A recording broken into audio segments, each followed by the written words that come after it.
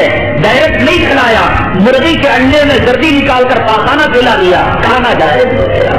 سمجھ گئے؟ بہشتی زیور پر آ گئے بڑا اعتراض کرنے، کوئی میں کلال ایک مسئلہ بتا دے قرآن کے خلاف، حدیث کے خلاف، جو بہشتی زیور کے اندر لکھا ہے، اس سے گندے اس سے بڑے مسئلے آؤ میں تمہیں دکھاتا ہوں۔ فتاوی افریقہ، حضرت کا دورہ افریقہ میں ہوا تھا، کہیں وہاں کے جنگیوں نے بلایا ہوگا، کبھی حضرت ہماری ساتھ سے تشریف لے کر آئے تو وہاں کے فتاوی مرتب ہوئے۔ فتاوی افریقہ جلد نمبر 1 صفحہ نمبر 150 پر سے 156 حضرت کو پوچھا گیا، حضرت کی مجلس کی، حضرت کو پوچھا گیا میری عورت کو حیض آ ہے، تجھے گندگی نظر آ رہی ہے؟ حضرت رشید احمد گنگوہی کے کبا کھانے کے مسئلے، حضرت تھانوی کے بہشتی زیور میں لچے مسئلے نظر آ رہے۔ فتاوی افریقہ صفحہ نمبر 156 جلد نمبر 1 حضرت کو پوچھا گیا میری بیگم کے حیض آ گیا، جب کسی شوہر کی عورت کو ماہواری آ گئی، کیا پوچھتا ہے الیاذ باللہ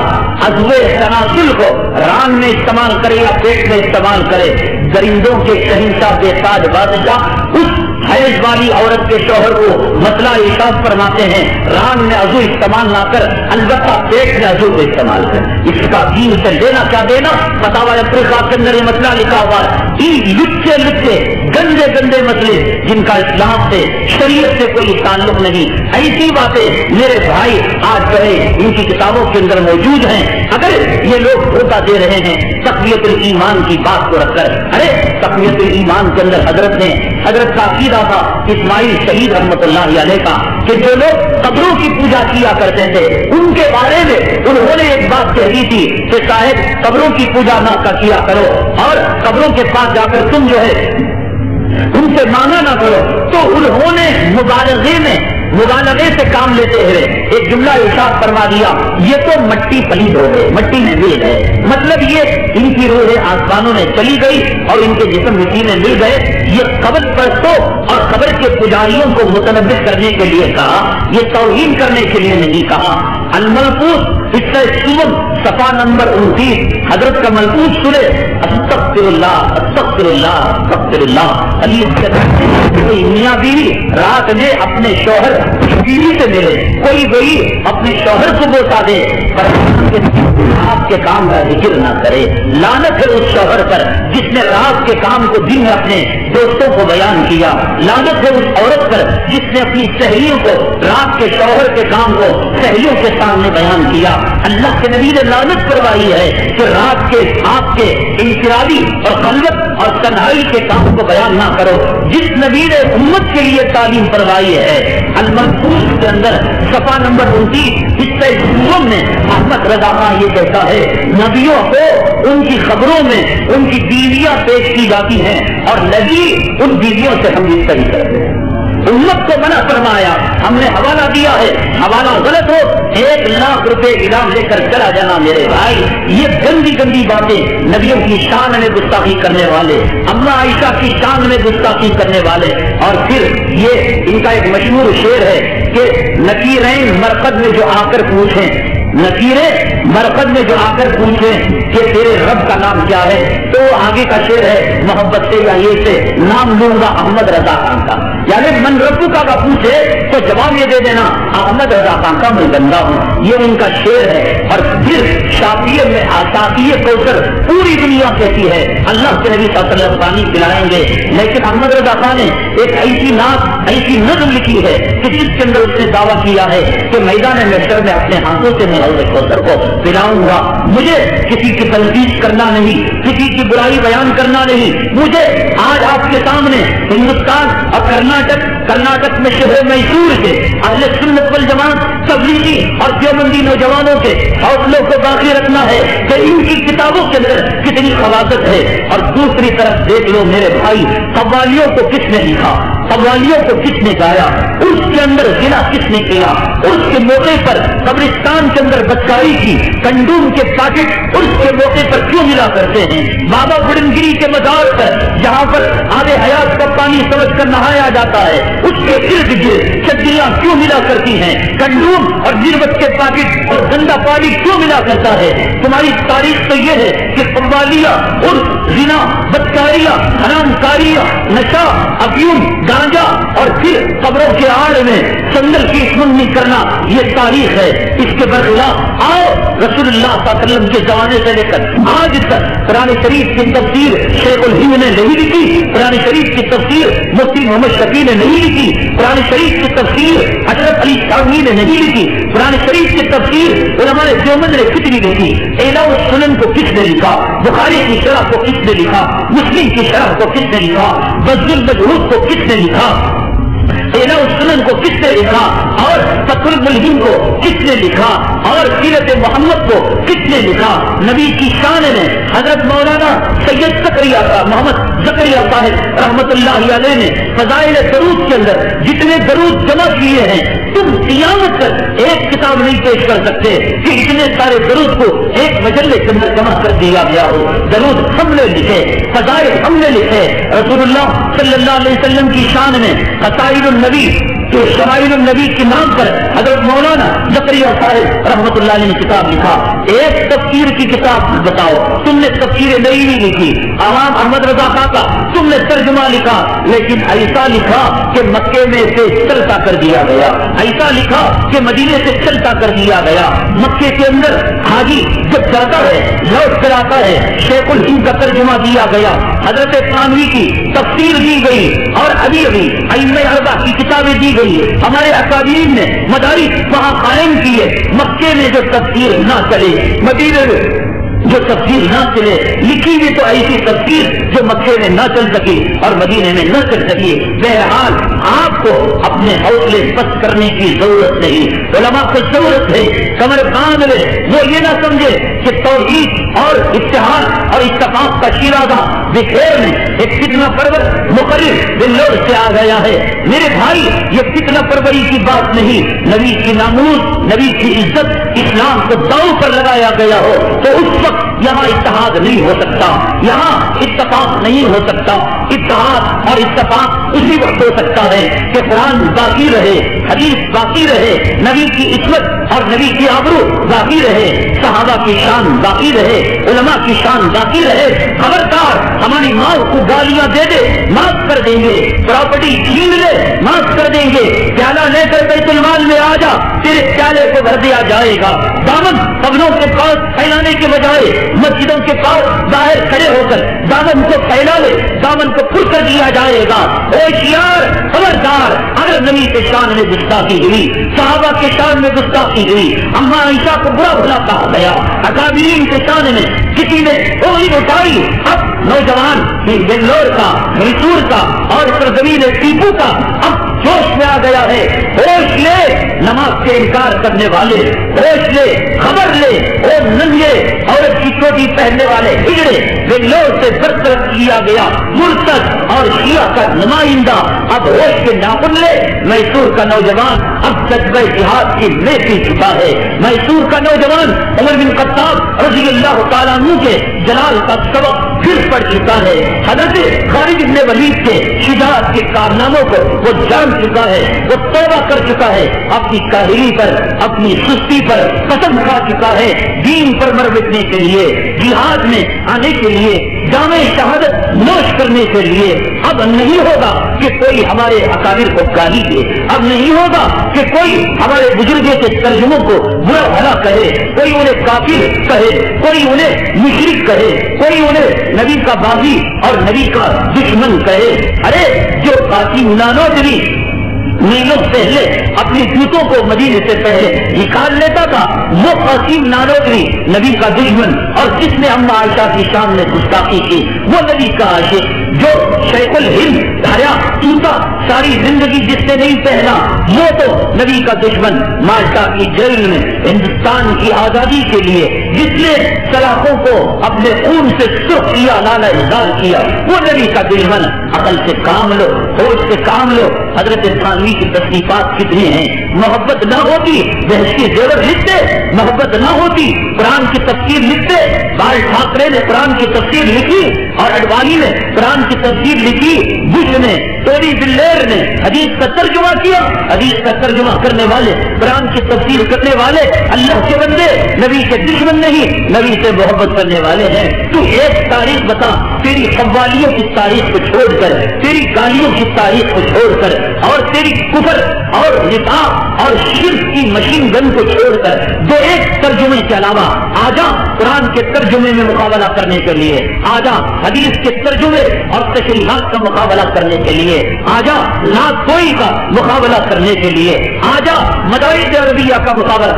آپ کے شہر میسور میں اہل سنت والجماعت کے کتنے مدارس عربیہ، کتنے مکاتب، کتنے علماء ہیں، اس کے برخلاف رضا خانی اور بریلوی مکتب فکر کے کتنے قرآن کے مکاتب ہیں۔ قرآن سے محبت ہوتی مکاتب نہیں کھولتے۔ عقل سے کام لو میرے بھائی، سیرت سے کام لو، ہوشیاری سے کام لو، فتنوں کا زمانہ ہے، ورنہ فتنے تمہیں دعویٰ کر کے دیں گے اور دنیا میں بھی ناکام ہو جاؤ گے، آخرت میں بھی ناکام ہو جاؤ گے۔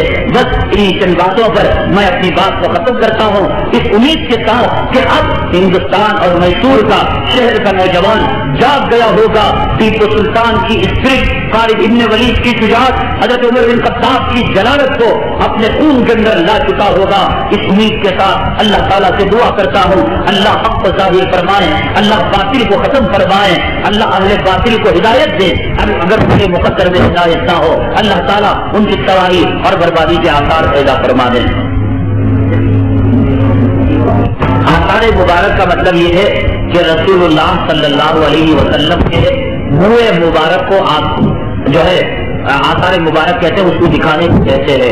جیسے حدیث کا غلط بنانا حرام ہے اور حدیث کا غلط بنانے والا جہنمی کتا ہے، اسی طرح اگر کسی کے پاس بال ہے اور اس کی سند نہیں ہے، گارنٹی نہیں ہے کہ رسول اللہ صلی اللہ علیہ وسلم کا منہ مبارک ہے، وہ کسی اور بال کو اپنے خاندان کی شرافت، اپنے خاندان کی ناموس اور نام کو اونچا کرنے کے لیے رسول اللہ صلی اللہ علیہ وسلم کا منہ مبارک کہہ کر آثار مبارک کہہ کر زیارت کرواتا ہے تو وہ بھی جہنمی کتا ہے۔